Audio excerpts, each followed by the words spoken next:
कुछ लोगों के हाथ उठे हुए हैं, मैं उनसे उनसे सवाल पूछने को कहूंगा। वनीता जिंदल, आप सवाल पूछ सकते हैं। हाँ, हाँ जी सर, इसको मुझे अब पता चला इसकी टाइप 2A है। करेक्ट। और इसका जो CPK है रिसेंटली 1900 है। और इसका एक्सन 22 है और एज इसकी 24 इयर्स। और वेट इसका, कल मैंने आपको बताया था, इसका 49 kg है वेट इसका। मतलब LGMD के कारण ही इसका वेट इतना कम है? नहीं, इनफैक्ट वेट जो है उसका लिम्ब-girdle डिस्ट्रॉफी से यूजुअली इस टाइप से रिलेशन होता है कि पेशेंट एक्सरसाइज नहीं कर सकते हैं तो एक्चुअली मोटापा बढ़ता है। तो ज्यादा पेशेंट्स में हम लोग ओबेसिटी देखते हैं। वेट कम होना ये एक्चुअली पेशेंट के लिए अच्छा है। तो उसका कम साइड में है तो कम ही रखो, उसके मसल्स को तकलीफ कम है। सर इसको जैसे आपने मुझे मतलब बताया तो मुझे इसका लग रहा है जैसे इसको कैल्पिनोपैथी है और इसकी टाइप पैथोजेनिक है। नहीं, ये जिंदाल, आपका सरनेम जिंदाल है तो ये तो अग्रवाल फाउंडर म्यूटेशन ही होगा। वही है। हम्म। कल भी इस पे चर्चा हुई थी और यही कंक्लूजन था। ठीक है, thank you. Next. Sir just हाँ जी, हाँ जी, हाँ जी। सर इसके बारे में कोई रिसर्च इंडिया या आउट ऑफ इंडिया इसका देखो मतलब अभी, LGMD के बारे में? हाँ, डॉक्टर भट्टाचार्य ने बताया होगा मायो मिशन के बारे में। तो मायो मिशन में एक क्वेश्चन ये उठाएंगे कि ये फाउंडर म्यूटेशन के लिए कुछ कर सकते हैं क्या। तो हो सकता है कि अगर वो एक्सेप्ट हो जाता है और वो, तो लोकली कोई वर्क उसके ऊपर हो सकेगा। But it's wishful thinking at this point in time, but it is one of the points being considered in the Mayo mission. तो सर अगर CPK कम हो रहा है तो इसका मीन्स कि इन्फ्लेमेशन कम हो रही है? सीपीके का जो रोल है ना, वो डायग्नोसिस में है। डायग्नोसिस के बाद उसका ज्यादा रोल रहता नहीं है। जैसे साल गुजरते हैं वैसे सीपीके कम ही होते जाएगा। उसका कम होना किसी भी चीज का निदर्शक नहीं है। तो don't worry about CPK, don't keep on doing CPK. उसका बाद में कोई ज्यादा रोल नहीं। हम बोले मेरे बच्चे को जैसे LGMD2A, तब हमको भी वही जाना था। जैसे ये अभी 14-16 इयर्स का है, तो जैसे कि मतलब कोई आ गया है या कुछ आएगा या कुछ इसका मतलब लिए कुछ अभी जैसे हम लोग कुछ कर सकते हैं तो ऐसा कुछ? अभी की तारीख में जो है वो, उसका ट्रीटमेंट बेसिक ही है बहुत। जैसे वेट को कंट्रोल में रखें, खाने में प्रोटीन्स बराबर मिलता है कि नहीं देखें, फिजियोथेरेपी करें। क्योंकि ये सारी जो मस्कुलर डिस्ट्रोफीज है, जैसे मैंने बताया, हर मसल को अफेक्ट नहीं करती है, कुछ मसल को काफी ज्यादा करती है। तो जो मसल कंपैरेटिवली अच्छे हैं उसकी एक्सरसाइज करके उसको थोड़ा स्ट्रेंथ और पेशेंट की क्वालिटी ऑफ लाइफ को थोड़ा इम्प्रूव कर सकते हैं। लेकिन अभी जो ट्रीटमेंट है वो पूरा सपोर्टिव है। जनरली ये हार्ट पर जाती नहीं है, लेकिन ECG और 2D इको भी करके देखना ठीक रहता है। तो हुआ था सर जब अगर वो ठीक है तो फिर 2-2 सालों में रिपीट कर सकते, टेस्ट करवा सकते हैं। थैंक यू, धन्यवाद। मिस्टर कामेश्वर प्रसाद। हाँ जी, नमस्कार सर। नमस्कार जी। मेरा एक बच्चा है जो लिम्ब-girdle मस्कुलर डिस्ट्रॉफी 2C से प्रभावित है, गामा सर्कुलोग्रेपेथी।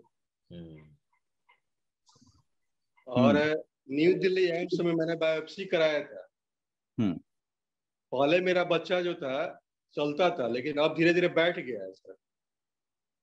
नहीं, एक क्वेश्चन ये है कि ये डायग्नोसिस बायोप्सी पर बनी हुई है कि जेनेटिक्स पर बनी हुई है?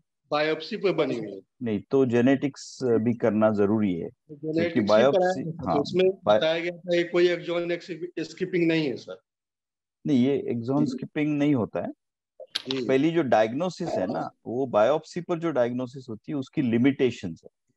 और अभी जेनेटिक्स आया तो उसका सपोर्ट लेना बहुत जरूरी है। तो वो एक टेस्ट आप करके डबल चेक कर सकते हैं कि गैमा सार्कोग्लाइकन अगर बायोप्सी पर एब्सेंट है तो सच में वो गैमा सार्कोग्लाइकानोपैथी है कि नहीं है, क्योंकि ऐसा जरूरी नहीं है कि वही होगा। So that is one thing. And दूसरा है कि मस्कुलर डिस्ट्रोफीज तो प्रोग्रेसिव कंडीशंस है, तो धीरे धीरे बढ़ते हैं। तो जितना अपने से होता है उतना सपोर्टिव ट्रीटमेंट में करते रहना चाहिए, but at the moment things are not very rosy for people. Okay, 2005। Hello sir, आप अपना सवाल पूछ सकते हैं एटल। मुझे एपिलेप्सी की भी बीमारी है। मतलब मुझे जब 25 में LGMD2A बारे में पता चला, फिर 3 महीने के बाद मुझे एपिलेप्सी आ गई, तो उसकी दवाई भी मेरी शुरू है। तो भी कभी कभी बुखार भी आ जाता है, याददाश्त चली जाती है।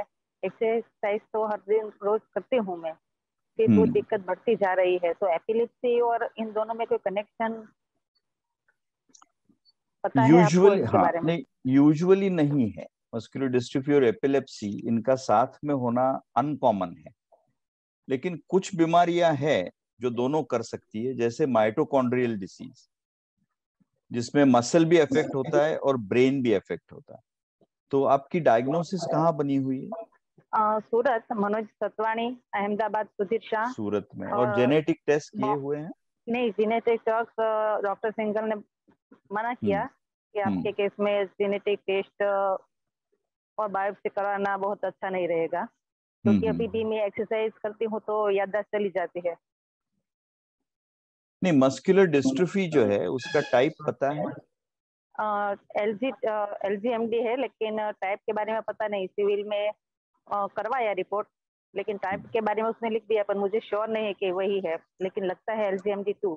अभी ऐसा है कि जो चीजें अवेलेबल है उसका आप कितना बेनिफिट लेना चाहते हो या कितना डीप में जाना चाहते हो, ये खुद के ऊपर है। लेकिन जेनेटिक टेस्ट जो अवेलेबल है उसको करने से थोड़ी जानकारी और मिल जाती है डॉक्टर्स को भी और आपको भी।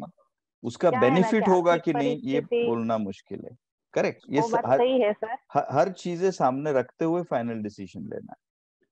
यानी कि एपिलेप्सी के बारे में कोई मतलब उसके ध्यान रखना, एक्सरसाइज करना क्या रहेगा? कंफर्टेबल रहेगा?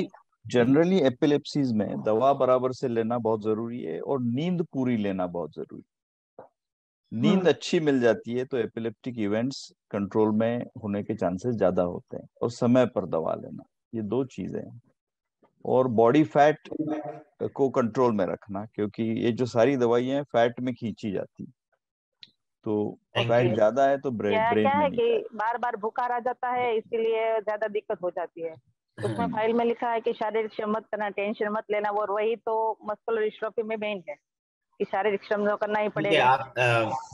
आपको डॉक्टर साहब ने जैसे बताया ना, आप चाहें तो एक जेनेटिक टेस्ट करा सकते हैं, और वरना एपिलेप्सी के लिए जैसे बताया डॉक्टर साहब ने वैसे आप फॉलो कीजिए। और आपके न्यूरोलॉजिस्ट होंगे ना, उनके आप संपर्क में भी रहिए, ठीक है? अच्छा, रामा लक्ष्मी, आप सवाल पूछिए। नमस्ते डॉक्टर जी। हाँ जी। मैंने 2 साल पहले आपका एक वेबिनार अटेंड करी थी, जिसमें आपने बोला कि LGMD अग्रवाल कम्युनिटी में ज्यादा दिखाई दे रही है। उसको साथ में रखते हुए मेरा बच्चा DMD का है। तब से मैं ज्यादातर या कम्युनिटी देख रही, तो भारद्वाज गोत्र से जो जुड़ते हैं वो लोगों में ज्यादा DMD ऐसा कुछ आपके पास आया है क्या? बिकॉज हमारे यहाँ जितने भी रिश्तेदार नहीं, बाहर भी जो भी DMD कम्युनिटी में है, उनके गोत्र जैसा थोड़ा डेटा एनालिसिस, डेटा कलेक्ट करके देखा गया, तो भारद्वाज गोत्र से जो जुड़े हैं वो लोगों में, मैं एक पेरेंट हूँ, मेरा उतना अंदाजा और तजुर्बा नहीं है कि मैं एक कुछ कर पाऊं। जितना भी 15, 20, 40 हमारे पास पेरेंट एडवोकेसी में पेरेंट्स है, उसके साथ बातचीत हुई, तो ये भारद्वाज गोत्र में ज्यादा 15-20 kids are with only Bharadwaj गोत्र related. Is there anything something to do on those lines? मुझे ये बात पूछनी थी। Thank you so much. देखो, एक्चुअली मैं इस टाइप की कोई स्टडी से अवेयर नहीं हूँ, लेकिन कोई भी क्लिनिकल ऑब्जर्वेशन छोटा नहीं होता है। तो अगर आपने ये ऑब्जर्वेशन किया है तो जो भी न्यूरोलॉजिस्ट है वहां पर जो नर्व मसल डिजीज में इंटरेस्टेड हो, उनको वो पहले प्रेजेंट करिए कि ये चीज आपने यहाँ तक लाया है, फिर उसकी क्या मीनिंग है, उसको कैसे आगे ले जाना है, ये देखना पड़ेगा। कोई भी ऑब्जर्वेशन छोटी नहीं होती है, उसके ऊपर गौर करना चाहिए। थैंक यू जी। आपने और एक मुद्दा उठाया था यूनिफाइड डेटा रजिस्ट्री का। बहुत बहुत धन्यवाद डॉक्टर जी उसके बारे में। Thank you sir. Thanks thank you madam. Monika, you can ask your question. आप पूछ सकते हैं अपना सवाल। Good afternoon sir.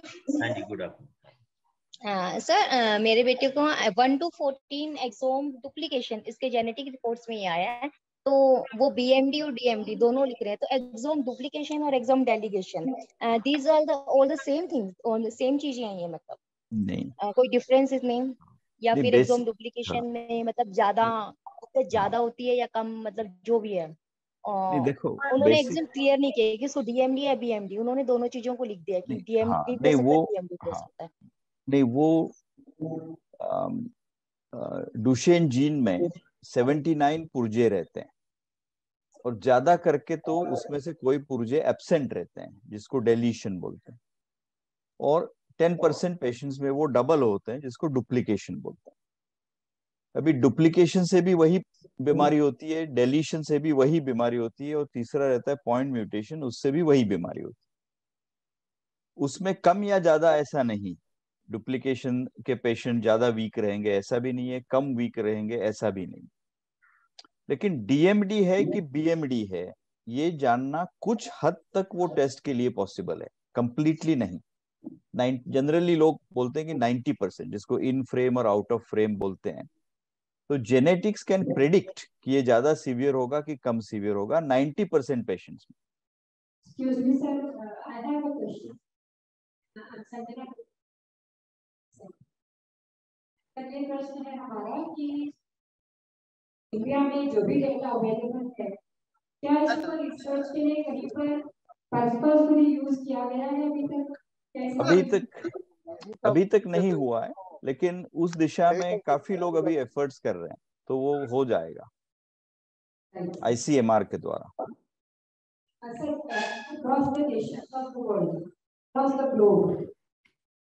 Across the globe तो बने हुए हैं, यूरोप की बनी हुई है, अमेरिका की बनी हुई है, या सर इंडिया का जो डेटा है, जैसे इस का प्रोजेक्ट क्या था जेन फाउंडेशन के साथ, तो क्या उस डेटा को एक्चुअली वो लोग ये डेटा को लेके ट्रीटमेंट में जुड़े हुए हैं अभी, तो definitely they will come up with something because there is a very large data with them now. ये एशियन सेंटर से ही कम से कम 500 या 600 केसेस है। This far, Kelpin, I don't think as yet there is anything. Doctor साहब, 2 सवाल आपके लिए हैं जो क्या कहते हैं मैंने 2 दिन से संभाल के रखे हुए हैं। एक ये है कि स्टेरॉइड का LGMD में क्या रोल है, क्या उसको प्रिस्क्राइब किया जाना चाहिए, अगर हाँ तो कैसे और नहीं तो क्यों? Right, very very good question. अभी लास्ट वीक में मेरे पास एक रिव्यू करने के लिए पेपर आया जो सिस्टमैटिक रिव्यू है, जिसने सारे डेटा को निकाल के क्या क्या अवेलेबल है वो देखा है, steroids in limb girdle muscular dystrophy, यही सब्जेक्ट है वो सिस्टमैटिक रिव्यू का, and I have seen that paper as a referee. Okay, तो बेसिकली डेटा इनएडिक्वेट है, that is the first thing. Data about steroids in limb girdle muscular dystrophy is not yet enough, but anecdotal data काफी है, क्योंकि India में कैसे होता है, sporadic case होता है तो कंसल्टेंट्स कभी कभी स्टीरॉइड देख के देख लेते हैं, अगर फैसिलिटीज नहीं है जेनेटिक टेस्टिंग की या मसल बायोप्सी की तो देख के देखते हैं। तो काफी सारे पेशेंट्स मेरे देखने में आए हैं जिन्होंने स्टीरॉइड लिए हुए हैं कुछ समय के लिए, और डायग्नोसिस लिम्ब-girdle मस्कुलर डिस्ट्रोफी की फाइनली। तो उसमें 2 तरीके हैं। एक पेशेंट्स है जो डिटीरियोरेट होते हैं, और कभी कभी तो डिटीरियोरेशन इतना फास्ट होता है कि वो it is a very negative thing. तो स्टीरॉइड इन लिम्ब-girdle मस्कुलर डिस्ट्रोफी अभी के समय में कंप्लीटली एक्सप्लोर्ड चीज नहीं है, लेकिन जो एनेक्डोटल डेटा है उसमें दोनों चीजें होती है, तो we have to be very very careful before prescribing. On the other hand, I have some patients under monitoring who seem to show some improvement. So it's an unexplored area as yet. मतलब आपका यही सुझाव रहेगा कि ये निर्णय मरीज को नहीं लेना चाहिए, उनके रिश्तेदारों को नहीं लेना चाहिए, और उनको डॉक्टर्स के कंसल्ट करके फिर ही लेना चाहिए। Absolutely well said. Thank you doctor साहब। एक और सवाल है। यस। वो ये है कि कल ये चर्चा हो रही थी कि 2 तरह के वैक्सीन्स मरीजों को दिए जाने चाहिए। एक इन्फ्लुएंजा वैक्सीन की बात हो रही थी जो अगस्त सितंबर में ईयरली बेसिस पे लेना चाहिए, और एक था न्यूमोकॉकल वैक्सीन जो अगर एक बार लिया जाए तो वो 5 साल के लिए इफेक्टिव हो सकता है। आपकी इस बारे में क्या राय है डॉक्टर साहब? आई थिंक इसमें थिंग्स आर प्रीटी क्लियर कि मस्कुलर डिस्ट्रोफी में जहां तक हम लोग मानते हैं इम्यूनोलॉजिकल डिफेक्ट्स नहीं है, जहां तक हम लोग मानते हैं इम्यूनोलॉजिकल डिफेक्ट्स नहीं है, तो इनकी सिचुएशन और पेशेंट के जैसी है। अगर रेस्पिरेटरी और इंडिविजुअल्स के जैसी है, अगर रेस्पिरेटरी सिस्टम इन्वॉल्व है तो they should with more zest go and take the vaccines. So they are like anyone else. But that first part of the question, I don't know whether the immune system is completely normal or not in these genetic things. I don't know. Right. नहीं doctor साहब, actually वही दूसरा question भी ऐसे ही था कि अगर हम मान लीजिए किसी को आज प्रेस्क्राइब करें और वो मरीज ऑलरेडी स्टेरॉइड्स ले रहा हो, तो उसको किस तरह की इंस्ट्रक्शन देनी चाहिए? Does he need to stop steroid for some time and then only take, या क्या सुझाव है आपका? I think here I would go very case based. I will first try and analyse कि स्टेरॉइड लेने के बाद वो व्यक्ति को क्या असर हुआ है। If it's negative, then there is no question he has to stop it in a certain tapering manner. If it is positive, then I will weigh the side effect potential and then discuss with him. So it is a case-based decision, completely case-based decision. Comorbidities, everything put together. Yeah. But there is no like straightforward contraindication कि आप steroid ले रहे हैं तो vaccine नहीं ले सकते हैं। हाँ, नहीं। Thank you. हाँ, कालरा साहब पूछिए आप सवाल। सर मेरा 75 में एड्स पे डायग्नोज हुआ था, Duchenne muscular dystrophy. Later on, I see when I was about to be 50 years, it was diagnosed as EDMD. Now I am facing a deficiency of protein in my body, and because of that, I'm losing little bit of strength in my muscles. So how should I proceed? If I understand your question correctly, the issue is that you are not having enough proteins. Is that correct? So then the question is why? Why are you not taking them? Are you not digesting them? No. In the initial years of my childhood, the progression was very fast, and I was confined to wheelchair by the age of 10.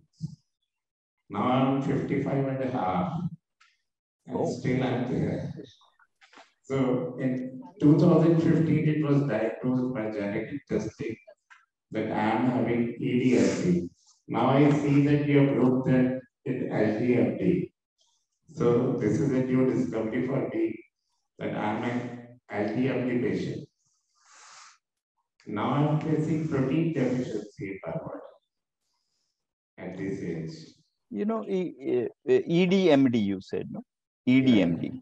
Yeah. Do you have contractures of your elbows? Yes. And any heart issues? Joints. Any heart issues? No, not at all.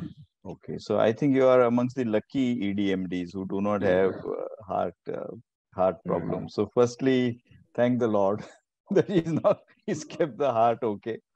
As far as proteins are concerned, I don't think there's any particular issue about EDMD and proteins. So I think your physician should be able to sort out how much protein you need and give it to you. Because when I started taking these proteins, body did not absorb, and I was, loose motion. That's so that will need evaluation by a physician. It's usually not a part of EDMD. Not getting digested is not a part of EDMD. Dr. Khadilkar, it was a masterly presentation. आपका baker में steroid का क्या role है? कि कोई role नहीं? Baker में है, पेशेंट्स लेते हैं, they that same minimum role that is there in Duchenne as well. अगर इफेक्टिव है तो कंटिन्यू करो, अदरवाइज बंद कर दो. Yes, best. Yeah. Okay, well, all good things have to come to an end, and so does it go with Dr. Khadilkar's presentation. And thank you very much, Dr. Sab, for sparing your time. Thank you. Thank you very much. Good afternoon, sir. Good afternoon, sir. Good afternoon, Dr. Gladi. I didn't see you. How are you? Yeah. How many seminars you attend and participate? That's off. So मैं सोच रहा था कि एक 15-20 minute में सब experts हैं, उस पे अगर हम सबका व्यू अगर कुछ लें, कुछ पॉइंट्स के ऊपर में, जिसको लेके हम मतलब कुछ अपनी तरफ से कर सकते हैं, कुछ सरकार को हम अप्रोच कर सकते हैं, कुछ कॉर्पोरेट्स को कर सकते हैं. तो मैंने कुछ एक पॉइंट्स अपने हिसाब से बनाए. मैं 2 दिन से इस कॉन्फ्रेंस में लगा हुआ था इसी उद्देश्य से. तो I really appreciate if you can spend some more time. Yeah, of course. Okay, thank you. Very nice. So Sanjana, agar if you agree, then I would suggest that we don't take any more questions from anybody because we have largely, done most of the things. के साथ में interact कर सकते हैं.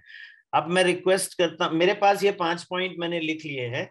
एक एक करके मैं आप सबके विचार जानना चाहता हूं और हम इसके हिसाब से फिर आगे का पाथ डिसाइड करेंगे. हाँ जी, doctor खड़ील. Can I make my comments? I'll keep them brief. Yeah. I think about the first point, since you rightly mentioned it, neurologists are very few. So the interactions have to be between neurologists and physicians, right, and neurologists and general practitioners. Okay. So the modules have to be such that about muscle disease, you give awareness to physicians, right, and general practitioners, because I think only 10% of India's neurology comes to neurologists. So you have to empower people to diagnose these conditions. So that's about awareness. The second limb of awareness is common people. Mm-hmm. So like everyone knows heart attack, everyone knows cancer. No one knows about muscular dystrophy because we've never sort of promoted that. So awareness is at 3 levels, I think. Uh-huh. Physicians, general practitioners, and common people who are non-medical. And one could also take a 4th limb, like the scientists who are involved with different types of work. If they are aware, some of them may want to take up some things. So that's about awareness. Second thing is about the registry. Mm-hmm. There are, like you said, small collections, but there is no unified collection of the country. And when the ICMR is putting that effort up in rare disease thing, mm-hmm, I'm sure a national thing will come up sooner or later. But there is a requirement for a national level common registry.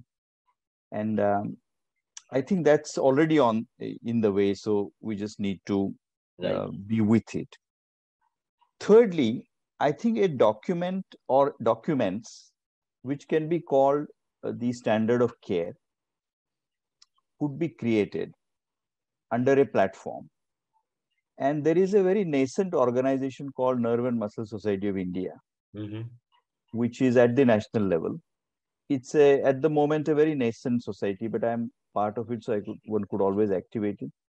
Under some national forum, we should have a standard of care document published on the website, mm-hmm, whom the patient can see. Now with the patients directly approach various things, and they have the capacity now because of the Google. So if we have a standard of care document prepared by a body of experts from mm-hmm, various parts of the country and put up on the website of a national organization, that probably is one of the ways of making them easily aware. mm-hmm. And then through that organization, again, the awareness of what should be done with steroids and things, Right. The common drugs could be given. Furthermore, the website could be interactive, where experts can actually answer questions, which is a very difficult job. And we will need to actually get a younger neurologist to be on board. But I'm sure there will be some who will be interested. Sure. When it comes to drug development, I think it is it is, I mean, as I don't know how to put it. It will have to be focused for a very few things. Focused for a very, very few things. A blanket thing is probably going to be too big for us to handle in any way. Lastly is the advocacy. Only when we have the registry and we know where we are, then you can put some pressure on something. Right. Yeah. Thank you. So just one query, Dr. Saab, when you say focused drug, I mean, just, what would be on the top of your head? Where should we focus? See, I'm giving an example of the Agarwal founder mutation. Okay. Because you know that the defects are limited, there is a higher chance that you will succeed. Okay. Right. Thank you very much, Dr. Saab. I really appreciate your time also. Yeah. Thank you. Yeah. Thank you. Dr. Shefali, would you mind commenting on this, please? I got it. Yeah, thanks.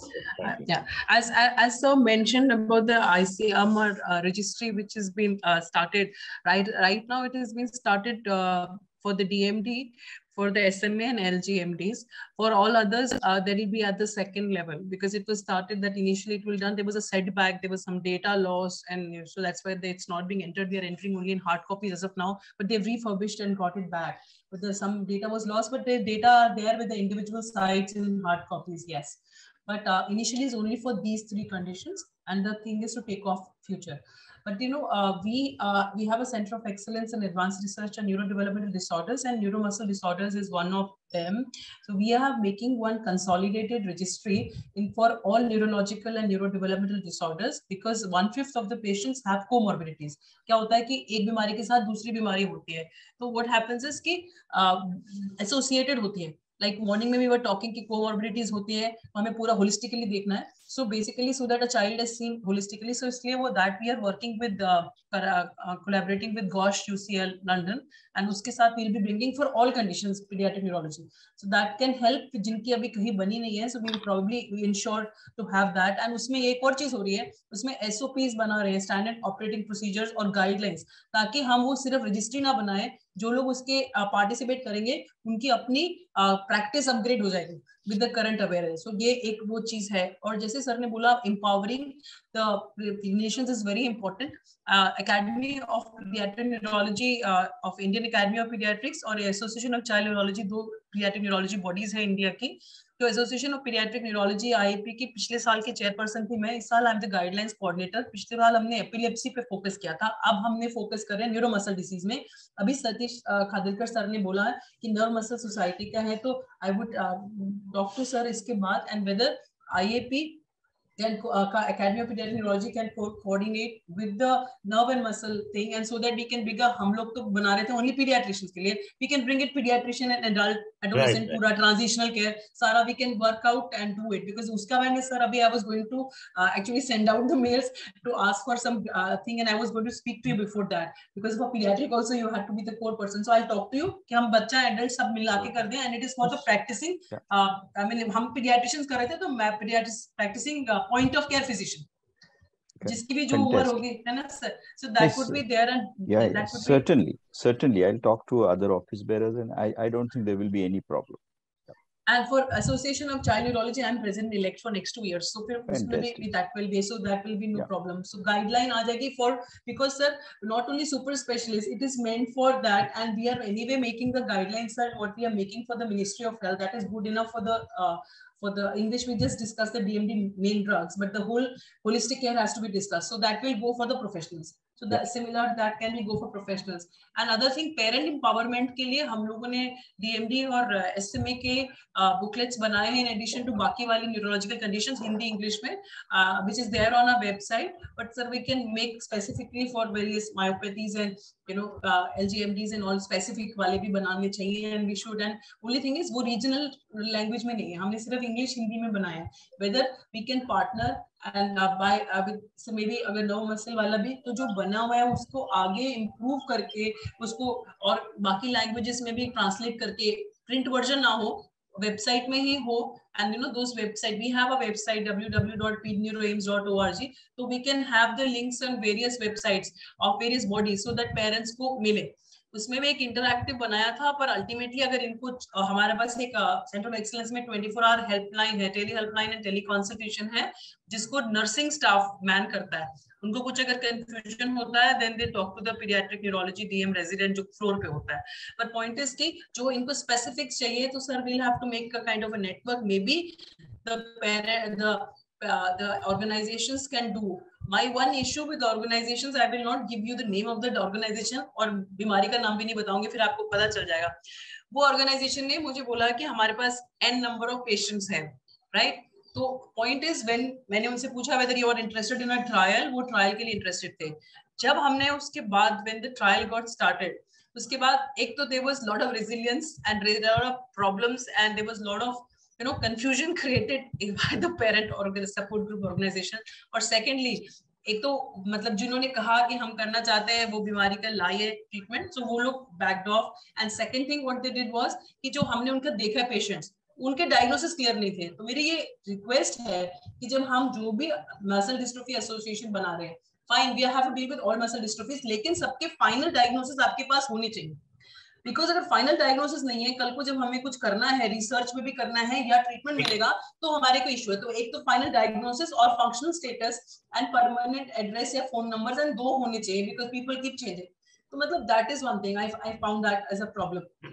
And research में I feel that the researchers who are there in the labs should always collaborate with the clinicians. वो लोग अलग अलग अपने field में रहते हैं, अपने धुन में दोनों तरफ के लोग रहते हैं. तो पॉइंट इज अगर मिलके करते हैं तो I think the output is better, because कई चीजों का है what is the best thing to act on, जिसके आउटकम मेजर्स क्या चाहिए होंगे, कौन सी चीज करनी चाहिए, वो सबके ऊपर डिबेट दोनों साइड से जब हो, तो from the bench to bedside तभी पहुंच पाएगा जब दोनों साइड की चीजें हो, दोनों के नजरिया जोड़ के हो. और एडवोकेसी में तो हम लोग सब लोग है ही, आप लोगों के साथ वो है. एंड मतलब I think it's better to understand. And one message which I gave repeatedly मेरे प्रेजेंटेशन में, कि हम लोग अभी चेस कर रहे हैं सिर्फ द न्यूअर एक्सोटिक थेरेपीज. हम जो holistic evaluation and multidisciplinary management को भूल रहे हैं पूरा, of the nutrition or the all the other systems, the respiratory, cardiac, endo, all those things which I mentioned, वो हम भूल रहे हैं. और स्टेरॉइड्स नहीं दे रहे हैं DMD में, जो कि अभी भी स्टैंडर्ड ऑफ केयर है, and even helps with all these things. Even जो नॉन एम्बुलेटरी हो जाते हैं उसमें हेल्प है, वो लोग हम नहीं दे रहे हैं. हम लोग सपोर्ट नहीं दे रहे हैं. We are not providing respiratory support. Ventilators की अवेलेबिलिटी के इश्यूज रहते हैं. सो वो सब के लिए भी हमें we have to fight for all that thing also, and in addition the thing. और जो ये सारी दवाइयां हैं, they are not curative. हमें लगता है कि मैं बता रही हूँ, हमारे पास जो जीन थेरेपी के 10 पेशेंट की बात बताई है, 2-3 पेशेंट्स और पेरेंट्स आर अनसैटिस्फाइड. वो सोचे थे कि वो लगेगी और वो बच्चा भागेगा. I showed you that there is a improvement. वो बच्चा एक गेटर से खड़ा हो रहा है, राइट? लेकिन जो पेरेंट्स की एक्सपेक्टेशन होती है कि वो है डेफिनेटिव क्योर है, तो मतलब बंदा सही हो जाएगा. तो ऑल द 3 जो आपको दिखाए थे, इंप्रूवमेंट हो रही थी. पर parents have also to understand, और बाकी सपोर्टिव केयर को पूरा देखना है. एंड हम जो पेरेंट सपोर्ट ग्रुप है, we have to support the parents also psychologically and financially, तो है ही, पर psychologically also, and coping strategies, because हमारे parents and mostly mothers get into a lot of depression. So I think we have to support their mental and emotional health. Sure. Yeah, thank you very much, Dr. Shefali. You made similar points during your presentation also, and I think you are highlighting the same issues. One thing I would definitely say that this relationship between so-called scientists and physicians and others, I think that's a very delicate issue. I think that we are slowly getting over that, but I completely agree with your point that this is something where we need to really work together on this. And clearly, I mean, Dr. Alok's this effort is really a big effort, bringing all the people together. I just had one query from you, that clearly this whole elephant is very big, very, very big, and do you think there is a way to bring in, newer people, younger people inside this? Because see, I mean, age doesn't, give mercy to anyone. And although we would like to live more than lifetime to do the thing, do you have any idea or thoughts in the ways that we bring in, like say there are lots of new neurologists, there are new, human geneticists, medical geneticists who are coming up. Do you have any plan or any thought that how they can be integrated in this existing system, which is, so powerful, at least for the muscular dystrophy field in this country? Yeah. उसी the guidelines वगैरह जो बना रहे हैं ना for the pediatricians and pediatric neurologists and वो बाकी adult वाले भी that is to empower them and to understand and integrate. और जो team हर जगह बनी है उसमें सिर्फ ये नहीं है who's leading, there's a whole team which is there. So वो develop हो रहे हैं और guidelines इसीलिए बना रहे हैं कि guidelines क्यों बना रहे हैं? Guidelines इसीलिए बना रहे हैं कि सब जगह up to date, state of art, current evidence based management हो uniformly. Right. Okay. ठीक है, थैंक यू वेरी मच। एक लास्ट चीज है हमारे को, जब हम लोग फाइट कर रहे हैं, I think we have to fight for, मैंने आपको प्रेजेंटेशन में बोला था कि हमारे लिए जो ये व्हीलचेयर फ्रेंडली स्टफ वाला नहीं है, वो सारी चीजों के लिए we have to fight off we have to fight off destigmatization and humanistic aspect. Every individual has equal right in this society. So मतलब ये ह्यूमन को ये सब चीजों के लिए भी we have to fight, not only for the drugs. That I feel. Agreed. I think these are equally important, if not more important, because every individual's integrity has to be maintained. So thank you very much, Dr. Shefali, for putting your points, and reasonably strongly, I would say. Okay, thank you. Dr. Alok, are you there? Yeah. Okay. Yeah. Can we have your comments? Yeah, Alok. I agree with Shefali, the last point and the points that she said. I think मैं जब कहीं भी जाता हूँ and I take my daughter के साथ, there are steps, there are this, the concept, normal आदमी में जो concept है कि accessibility, that is not there. I think हमें society को teach करना, place of work, education institute, सब जगह, this is a big issue, and people who जो treat करते हैं, जो such patients हैं, they only understand what it is. Normal people, उनको सिखाना पड़ेगा कि ये क्या।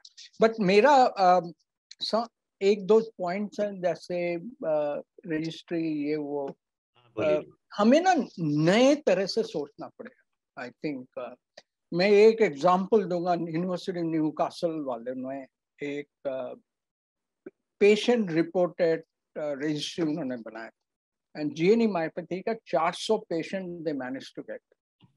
तो वो उन्होंने एक फॉर्म बना के सिस्टम बनाया जिसमें पेशेंट वो फॉर्म फिलअप करके अपलोड कर सकते हैं, डेटा गेट्स दैट, एंड उसको लेके उन्होंने पब्लिश भी किया, सब कुछ किया। आई थिंक हमारे इंडिया के लिए बिकॉज द ICMR रजिस्ट्री बन रहा है, जिससे मुझे तो लग रहा है कि 3-4 साल 5 साल लगेंगे, बट इफ जल्दी से हम कुछ कर सके, एटलीस्ट इतना डिटेल रजिस्ट्री हमें जरूरत नहीं है, बट एटलीस्ट ये कंफर्म डायग्नोस्टिक पीपल वो कर सकेंगे to do that. So we have to think about ये पेशेंट रिपोर्टेड, सब पेशेंट वो फॉर्म फिलअप करके भेजेंगे एंड दैट डेटा वो अपलोड हो जाएगा कंप्यूटर में, एंड सच सिस्टम हम सोच रहे हैं अशोका यूनिवर्सिटी से, वी वांट ये कंप्यूटर साइंस लोगों को लेके हम ये सिस्टम बनाएंगे। माय मिशन में भी हम सोच रहे हैं कि ये सिस्टम बनेगा, सो दैट ये पैरेलल चलेगा, बाद में ये इन ICMR के साथ इंटीग्रेट भी कर सकते हैं। बट ये सच इससे ही हमें पता चलेगा कि डिजीज डायग्नोसिस कहाँ डिजीजेस हैं, कहाँ क्या है। दैट सेकंड थिंग है कि हमारा सिंपल सिस्टम बनाना चाहिए जिसमें हम पेशेंट को स्क्रीन कर सकते हैं। DMD के लिए मैं बता नहीं सकता, बट एडल्ट ऑनसेट डिजीजेस में जो है, ज़्यादातर एडल्ट ऑनसेट डिजीज में LGMD और GNE मायोपैथी और अदर्स वो फूड ड्रॉप से स्टार्ट होता है। Even CMT and others, Charcot Marie Tooth syndrome, वहाँ पर भी फूड ड्रॉप से ही स्टार्ट होता है सब। तो हम भी एक्चुअली हमारे माय मिशन में एक ऑब्जेक्टिव है कि मोबाइल फोन से आप वॉकिंग का पूरा वीडियो लो एंड देन हमारे कुछ आर्टिफिशियल इंटेलिजेंस एक्सपर्ट हैं, वो वीडियो को एनालिसिस करके बोल देंगे कि आपका जो गेट है, ये चलने का स्टाइल है, ये नॉर्मल है नॉट नॉर्मल है। सो इसमें क्या होता है कि आप पूरा एक स्कूल के सब बच्चों को एक दिन में स्क्रीन कर सकते हो, एटलीस्ट वीडियो लेके बाद में उसको एनालाइज कर सकते हो। सो पूरा कम्युनिटी लेवल स्क्रीनिंग ये हो सकता है। काफी अदर डिजीजेस में फेशियल फीचर को लेकर लोग कह रहे हैं, आईज फीचर को लेकर कह रहे हैं कि जेनेटिक डिसऑर्डर पता चल जाता है। एंड आजकल आर्टिफिशियल इंटेलिजेंस बिकम बहुत पावरफुल बन गया है, उससे हम कर सकते हैं। सो मैं कह रहा हूँ कि वन हैंड रजिस्ट्री के हमें ऑल्टरनेट सोचना पड़ेगा, जो चल रहा है तो वो तो चलने दीजिए। दूसरे साइड में हमें ऐसा सोचना पड़ेगा जहां पर हम कम्युनिटी से डेटा कलेक्ट कर सकें। उसमें हमारा इसमें ज़्यादा होगा। एंड इसमें of course patient groups all help कर सकते हैं, बिकॉज इसमें एक बार डेटा आने लगे, डेटा चारों ओर से आने लगे, उसमें तो फायदा ही होगा। दैट्स द मेरा जो पॉइंट है इसके बारे में। Giriraj, I have to go, actually मुझे जाना है। मैं एक लास्ट पॉइंट जो शेफाली जी ने बोला था कि साइंटिस्ट, क्लिनिशियन सब एक साथ आ जाएं। आप कर रहे हैं, आप ही कर रहे हैं, और मैं ट्राई कर रहा हूँ, बट मैं भी यही कर रहा हूँ कि पेशेंट ग्रुप्स भी आ जाए। मैं तो ये भी सजेस्ट कर रहा हूँ कि रेयर डिजीज ड्रग्स का जब अप्रूवल कमेटी, जो so called subject expert committee, उसमें पेशेंट ग्रुप्स के मेंबर भी होने चाहिए। तो मैं तो ये भी कह रहा हूँ कि बिकॉज बाकी लोगों को समझ में नहीं आएगा व्हाई। नहीं सर, जिस पे बीती है उसी को समझ में ज्यादा आएगा। या जैसे 20% भी इफेक्ट होता है, 20% इफेक्ट भी होता है। एक कॉमन आदमी कहता है कि क्या है इसमें। सर एक मिनट बिफोर यू गो, एक रिक्वेस्ट है सर।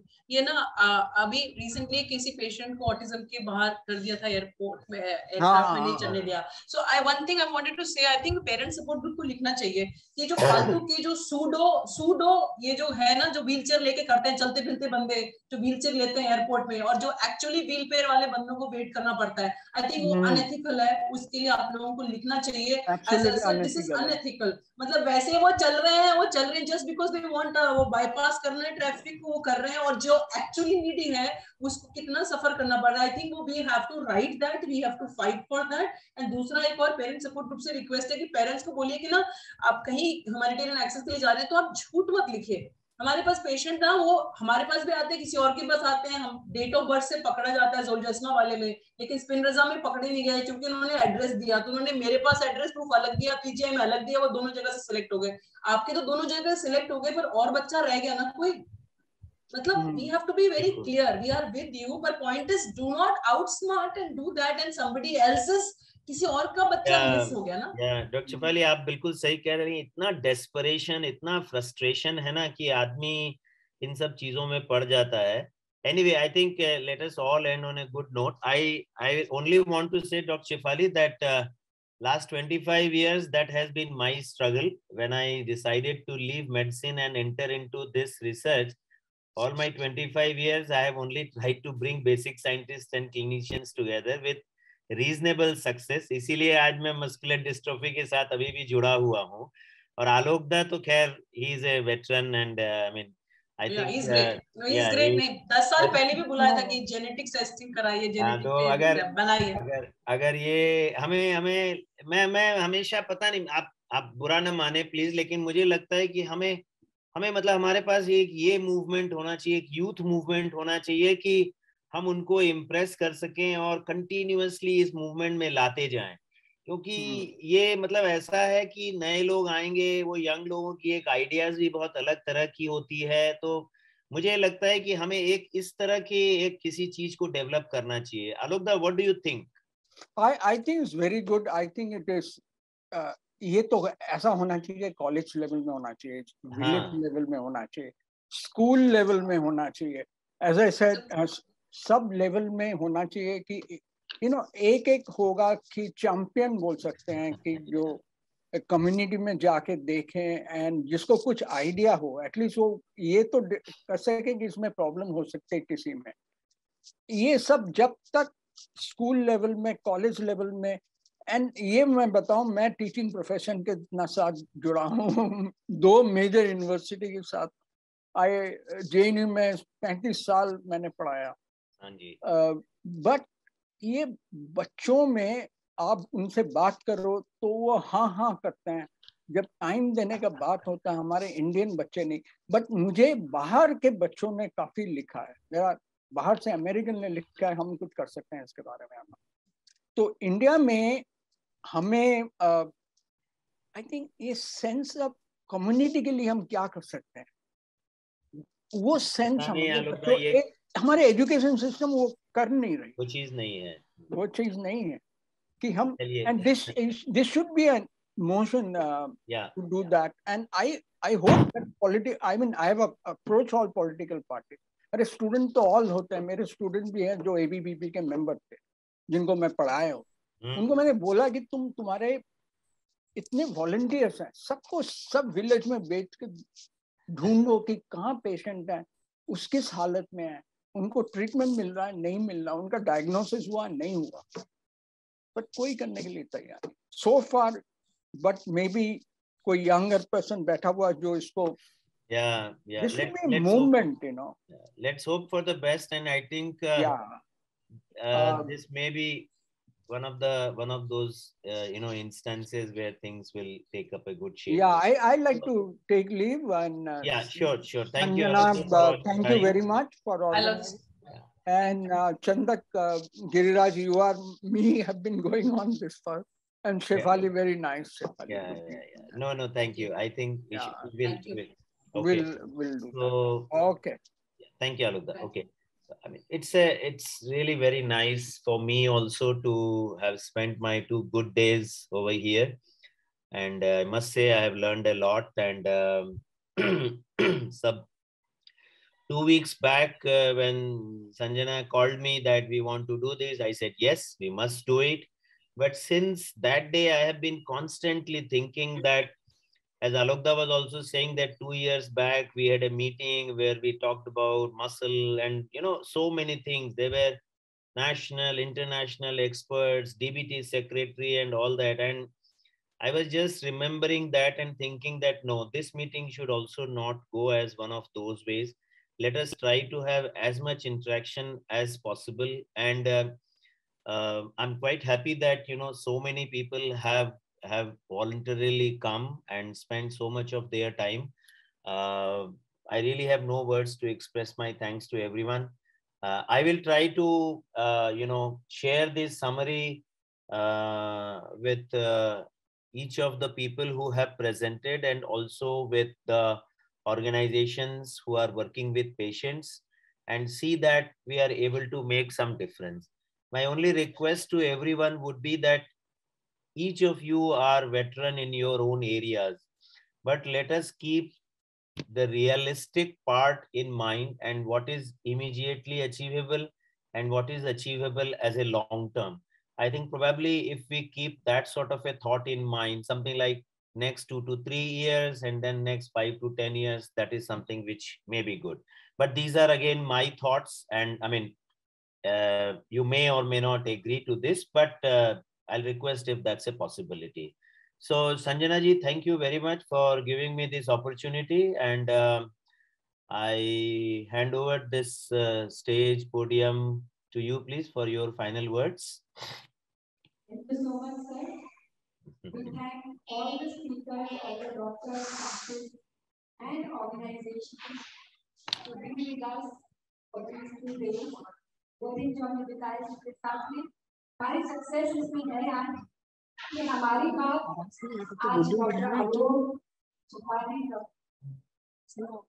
सभी लोग हमारी बात कह रहे थे, कहना चाहते हैं। हमारे देश में छोटे छोटे एरियाज में कुछ डिफरेंस आया भी है जहाँ से पेरेंट्स लोग उसमें काम किया है। डेफिनेटली जब आवाज हम लोग आगे बढ़ेंगे तो बहुत फर्क आएगा।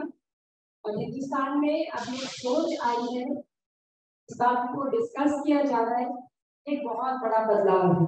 जैसे पैराडाइम शिफ्ट ना कि जिन बातों को हम सोच भी नहीं सकते थे वो बड़े फोरम्स पे की जा रही है और प्रैक्टिकली बहुत फर्क आ रहा है। सभी ऑर्गेनाइजेशन इकट्ठे होकर सभी stakeholders, doctors, clinicians and scientist, geneticist सभी इकट्ठा होके इतना बढ़िया प्लान जैसे डॉक्टर आलोक ने बनाया है, प्रोफेसर आलोक ने बनाया है, वह मिशन को लेके जब सरकार के पास जाते हैं, जैसा कि कल से यहाँ पर डिस्कस हो रहा था, तो एक बहुत बड़ा अपनी तरफ से हम एक सिस्टमेटिक ढंग से सरकार के आगे कुछ प्रेजेंट करने की कगार पर है।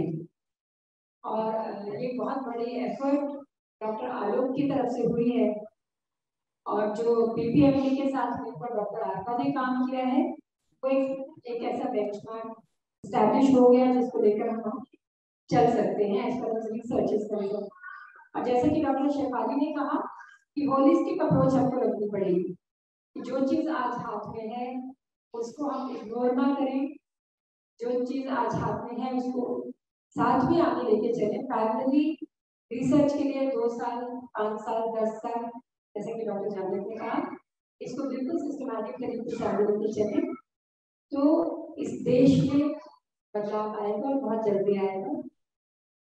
हमारे अपने एक्सपर्ट्स, हमारे साइंटिस्ट के पास बहुत ज्यादा हुनर है, बहुत अच्छा हुनर है जिसको कि टाइम है एक्सप्लोर किया जाए, एक्सप्लॉइट किया जाए और उसको सही दिशा में लेके चला जाए। सो वंस अगेन आईआईएमडी के पूरी टीम की तरफ से सभी को बहुत बहुत धन्यवाद हमारे साथ 2 दिन के लिए रहने के लिए। और जैसे कि अभी भी जो भी ऑर्गेनाइजेशन हमारे साथ जुड़े हैं, हमें आप मेल कर लिख सकते हैं, आपके जो भी इनपुट्स हैं, जो भी बात आप कहना चाहते हैं, जरूर आप हमें लिख कर भेजिए ताकि वो जो भी पॉलिसी बनकर आए उसमें इनकॉर्पोरेट की जा सके। Once again, I thank you very much. Over to Ma'am Balvi. Doctor Chander का हम स्पेशली बहुत बहुत धन्यवाद करते हैं कि उन्होंने पिछले 15 साल से सेल्फलेसली और हमारे साथ आईएमडी के साथ जुड़े हुए हैं। जो सेमिनार आज सफल हुआ है उसके पीछे उन्हीं का ही हाथ है। और सबको ये शायद पता नहीं होगा कि डॉक्टर चंदर ने अपना टिकट बनाया हुआ था यहाँ आने के लिए, और जब सभी लोग वर्चुअल रह रहे थे तो हमने उनको कहा कि आप भी रहने दीजिए। डॉक्टर चंदर के लिए जितना कहा जाए, मैं तो पिछले 15-16 साल से जो देख रही हूँ कि जब हम फोन करते हैं वो हमेशा तैयार रहते हैं, उसी तरह से मुस्कुराता हुआ चेहरा उनका, कभी भी वो झुंझलाते नहीं और हमें गाइड कर रहे हैं। तो डॉक्टर साहब जो ये सेमिनार हुआ इसके आगे हम कुछ कर सके इसके लिए आप जरूर गाइड करें। एक बार आईएमडी की पूरी टीम से आपका बहुत बहुत धन्यवाद। बहुत बहुत धन्यवाद।